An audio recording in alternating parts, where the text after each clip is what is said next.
teacher Hoxedeño. My name is María Belén Trejo Lozano. Differentiation and personalization.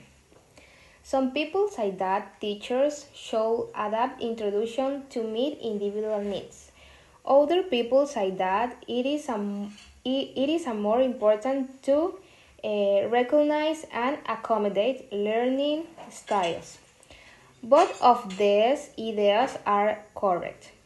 Teachers need to use different AFL education methods with different students, but they also need to consider the ways that students learn best.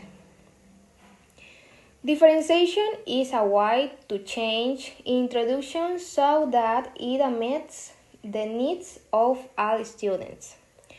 For example, if a student has difficulty reading, the teacher might her an audio recording of a book instead. This can help her understand the story better. Another student might finish work quickly. The teacher can give him extra work to do so that he continues to learn new things.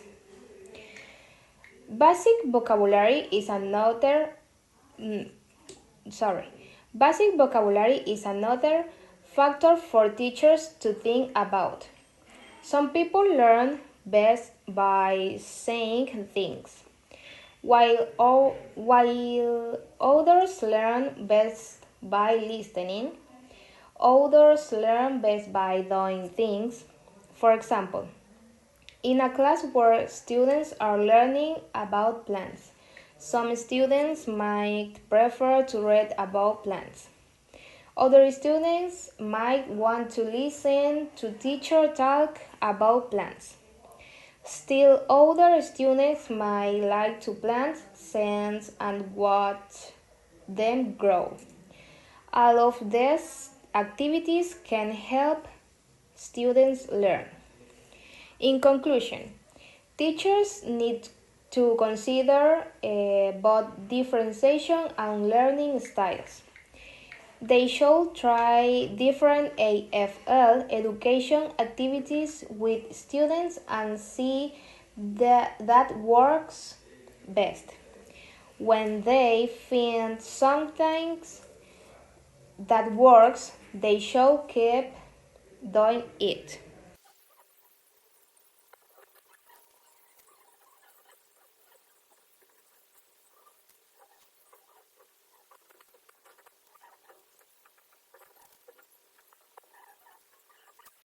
Comprehension questions. Read the text and answer the questions. One question. What is one way teachers can adapt introduction to meet individual needs? My answer is teachers can give an audio recording of a book to a student who has difficulty reading. 2. Question. What can a teacher do for a student who finishes work quickly? My answer is the teacher can give him extra work so he continues to learn new things. 3. Question. Why is considering learning styles important for teachers? My answer is because some students best by saying, others by listening, and others by doing, so teachers need to use activities that match how students learn best. 4. Question. Give an example of how students with different learning styles might prefer to learn about modern cities. My answer is some students might prefer to read about modern cities. Others might prefer to listen to the teacher talk about them, and others might prefer to explore maps or create mode is of the cities. Differentiating instruction. To some educators, it conjures visions of having to create a different lesson for every student in the room and long nights of planning and grading.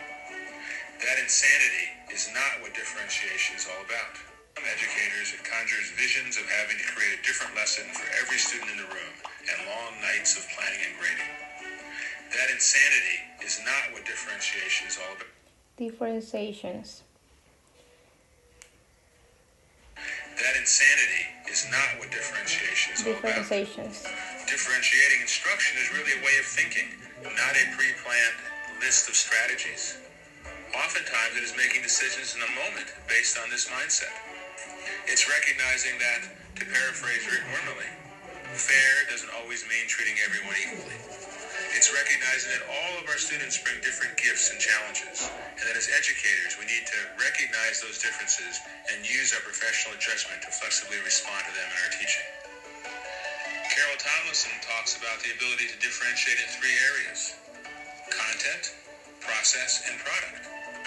For content, student choice is one way we might differentiate, like allowing students to choose their research topics or essay product. For content, student choice is one way we might differentiate, like allowing students to choose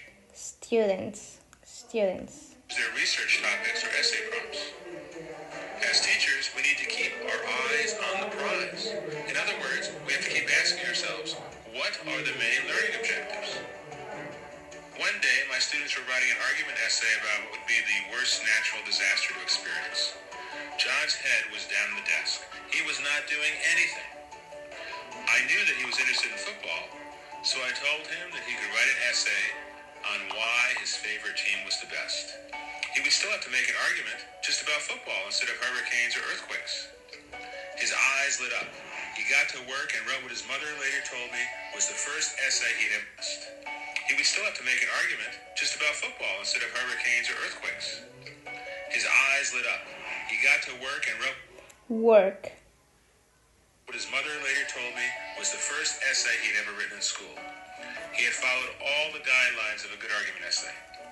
The prize, in this case, was learning to write an argument essay, not learning to write about natural disasters. To differentiate by process, teachers can change up how they group students. Sometimes as a mixed ability group might work best, while sometimes it might be appropriate to have same ability groups. We might have an English proficient buddy work with an English language learner to help them out. It might be appropriate to have same ability groups. We might have an English proficient buddy work with an English language learner to help them out. English language. No. Might be appropriate to have same ability groups. We might have an English proficient buddy work with an English language learner to help them out. English language.